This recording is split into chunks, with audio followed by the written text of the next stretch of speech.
Good afternoon. I am the cooking critic Cleric. Cooking because that is my true love in life. Critic because I am a critical thinker, and yes, we need more critical thinkers these days. And Cleric because I am an ordained minister. I want you to see, visiting clergy. I'm the real thing.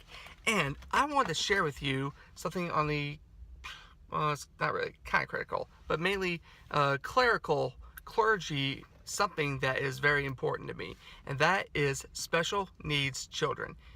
Why am I doing this in the car right now? Well, I'm getting ready to pick up my son, and I'm in car line right now, and I tend to think a little better when I'm in the car. The child I'm about to pick up, Will, is a special needs child. He is autistic. Autistic, you might automatically think of what that looks like, what that means. You might think of Rain Man, you might think of Asperger's savants, math savants that are working at MIT or on Ellen DeGeneres, and the awareness is getting better. And these are extraordinary, really awesome, unique people and children. And my son Will is definitely one of those. He is a beautiful child, and he is wonderful, and he is fun, and he is sweet, and he is completely unique. And because of the awareness on this, these children are being more accepted, kind of who they are. I say kind of because there are so many struggles that these children face and their families face. One thing about being a parent to a special needs child that I've experienced, that I've seen and heard across the board from other parents that doesn't get addressed so much, is that raising a special needs child is isolating. It is socially isolating. You gotta think about this. For many special needs child, especially autistic ones, getting out in public is a chore. It is difficult. For many of these children, they have social anxiety. They have nonverbal skills, as in they don't talk, they don't socialize. They can be easily overstimulated by noise, by crowds. And these are things that is public. So think about this. Going to school is going to be hard. Going to house of worship at church is going to be hard. The grocery store, going to see grandma and grandpa at Christmas and so forth.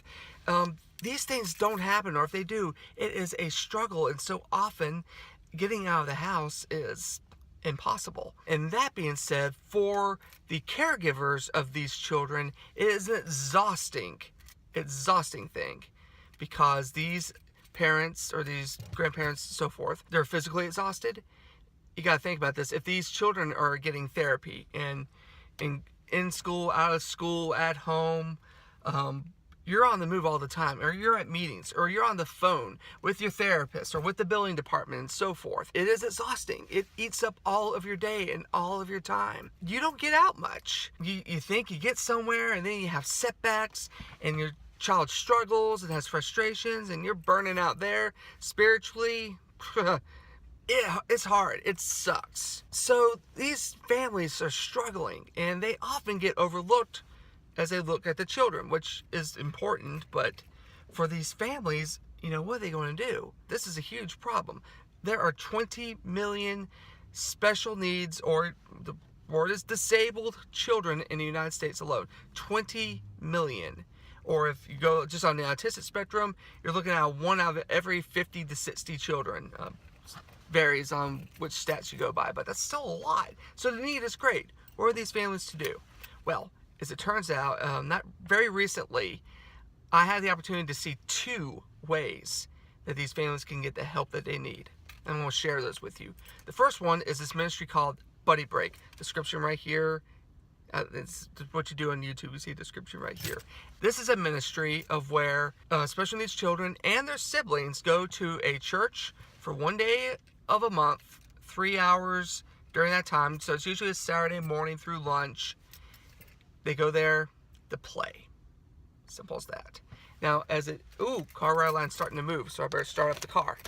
We'll go as long as this video allows. Each child has a buddy that's assigned to them, and these are trained either teens or young adults, older adults, who have studied the profile of this child. So they know their tics, they know their struggles, they know their strengths. This is something you have to do when you register your child to go to this. And they go to the church to play. Any church can do it any way they want to, but as it's usually set up, is that the rooms are designed for specific activities. For instance, there could be an arts and crafts room. There can be a sensory room. Sensory's huge. Trust me on that. There could be a music room. There can be a quiet room, play room, toy room, and it's non-structured. And that's the big thing. Structure can be very difficult for these children. And think about that. That's school. School is structure. You have to stand in line, stay in your seat, listen and look at the teacher, make eye contact, participate in a group activity. Not leave the classroom to go to the bathroom when you need to. For most children, they learn and they adjust. But for these special needs children, it's hard. It is freaking hard and sometimes impossible. So now they're at the church with their own special buddy that's just with them, that they can go anywhere they want for 3 hours in the assigned spaces. What a gift. And each room has its own monitor. So you got one-on-one all across the board. I got to see this at West Market Street United Methodist Church in Greensboro. My lay leader at my church, Peggy Carell, and I went to see this, and it was extraordinary. We floated. We didn't have a child, but I got to play with so many. I played for a half hour with a autistic, nonverbal child. I mean, does not speak unless you force him to say yes or no, but he can laugh. And for 30 minutes, we laughed as we hit each other with noodles.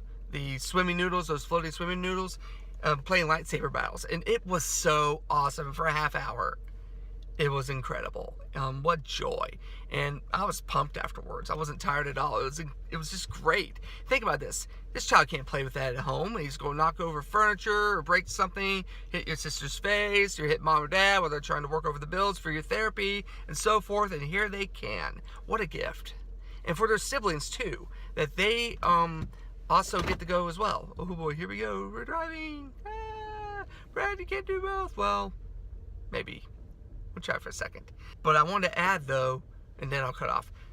For 3 hours of the month, that is for the parents. And how incredible is that? This 3 hours that these parents have been, or parent has been caring for this child, probably lack of sleep, a lot of lack of sleep, and now they can finally do laundry, go grocery shopping, clean the house, go on a date with their significant other, or take a nap.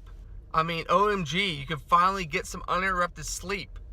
I mean, how awesome is that? And also, these families, many of them are very religious. They have a deep spirituality and faith, and they've been kicked out of churches.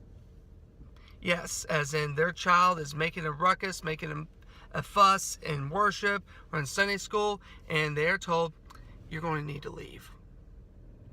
I mean, that's some great PR for Jesus, to tell a special needs child, you're not welcome in a house of worship. Seriously, that's So now I'm home because the car line got moving and had to pick up Will. So I wanted to finish the video, but just to FYI that these families now have a place where they are welcome, where they are accepted. What an amazing thing, and what a great evangelism that is, because these are made in God's image too, these children and their families. It's very cool. So, Buddy Break, check it out. The second ministry I want to let you know about is an online forum group for families with special needs children. What happened was I was asked to share my experiences of raising my son Will for this online forum. Now you're thinking, okay, that sounds nice. Let's kind of rewind that back just a little bit. For these families with special needs children, we have a lot to share, a lot of experiences, a lot of wisdom gained, and we need to talk about that with these other families. I want to ask you though, when are we supposed to do that? When? What time? Because, think about this, most of these families work full-time, or if they're not working full-time, they're at home because the child they're caring for needs all of that full-time. And these are also children that make it difficult to go out in public, remember? So when are we, and where, and how are we supposed to gather together to share these experiences in the first place? Meet for coffee, or meet at a restaurant, or meet at a church, or meet at a school, or wherever. Seriously, it doesn't happen. It can't happen. When's it going to happen? But it can on the internet. Yay! So what it is a Google Plus online forum where I was there to share, and it started at 9:15 p.m. That late? Yes, because This is when all the kids are in bed and we finally have a chance to chat. Now, in this case, I had just come back from a church meeting, very good church meeting, but it is late. I'm in my jammies. I'm tired. My hair is a mess, as you can see. And there I am with all these other families sharing my experiences of raising Will, some of the lessons I've learned. And it's basic stuff too, like how to get an IEP for your child and when. FYI, before they get into public school, get it early if your child's been identified. That one's free. What therapies are effective, what therapies are not effective, and so forth. And these things are helpful because we have families with younger children who are just learning the ropes. We have families with much older children who are saying, hey, there's still hope, but still a struggle. What a wonderful opportunity to share wisdom, to share experiences. You see, the thing is with families with these children, we're isolated from each other, but our experience is not unique. Think about like when veterans gather together. They don't talk about the war, but they don't have to. There's a code. There's a shared language. There is, they've walked the walk and they can talk it with each other and not have to go into explanations. For these families, it's the same thing. We have walked the walk. We're talking the talk. We don't have to explain it. It's just a lot of nodding. I know where you're coming from. And sometimes you only have to give an answer. Sometimes it's just there to vent. But what a great ministry. It's led by Tanya Carell and Norma Honeycutt, who are extraordinary moderators, who kept the conversation moving along, who got me to say more than I'd planned on in certain areas, which is fine, but they knew what would be of value to these families who joined. If you'd like to join it, get on Google Plus and tag Tanya Carell, and she will hook you up for the next meeting, because it's every month from 9:15 to 10:15 p.m. And yes, it's late. Yes, you sacrifice just a little bit of sleep, but it is worth it. It is worth your time. Or if you are not that person, you might know someone who is, who has this child or children. Send it along, because when we share wisdom, we can grow together and help our kids. And you can help someone else's kid, which is a cool thing too. So those are two extraordinary ministries. I say ministry because it is kind of building the body of Christ, bringing people together. And we need to celebrate that and encourage it. And for these families, that's two ways that's happening. Buddy Break. Description again. Check it out. Also, online forum for families with special needs children. Description here. Check it out and spread the word so that we can build each other and help one another in awesome ways. May the force be with you. Oh, and one other thing. So, here we are. This is my son, Will. Will, can you say hi? Will. Oh, brother. Seriously, Cheese? Just say hi. Say hi to the camera. Hi to the camera. And look at that. Making puzzles and eating Cheez-Its. His two favorite things in life.